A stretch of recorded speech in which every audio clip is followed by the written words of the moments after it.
So what we're doing here is this tumbler basically is one of those ones you can start, any key will work in, it's just sloppy. And so what I'm going to do is I'm going to change it out to a tumbler that's got, it's not all sloppy. So we'll have one key that'll work the ignition switch on this truck. So in order to take this out, you see that has one hole there. This one happens to have two. So what's going on here is there's a you depress that and you can feel it, and these are a little tricky, so it may take a little bit of time here, but it's got a little release in there, so you gotta release it with these. You gotta release it. You need to have the key.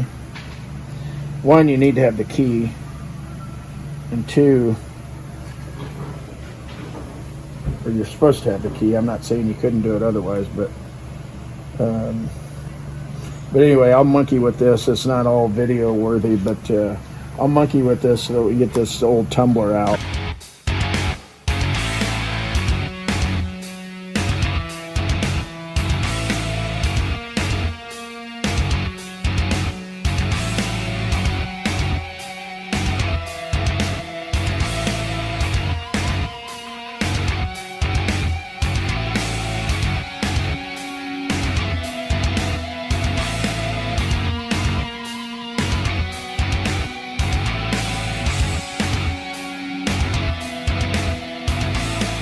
Consolidating some stuff.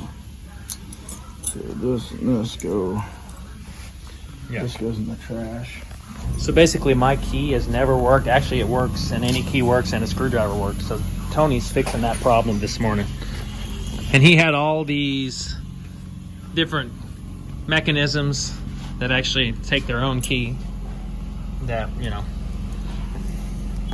So here's the old one. Here's the new one.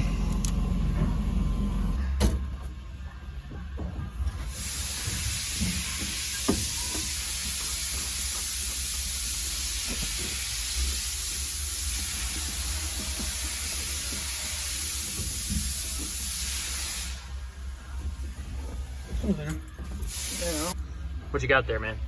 I made this little tool. I just took an old, actually it's a Craftsman socket. Probably shouldn't have used a good Craftsman. 7/8 Craftsman, 1/2-inch drive. I weld these little ears on here. And I made that to do this. So it goes on the little divots in the factory bezel nut for the 64 to 66. And then I don't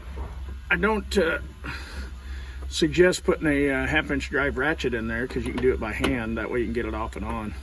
But that just snugged it up, and then that is in accessory position. That is in off position, and that is in start position.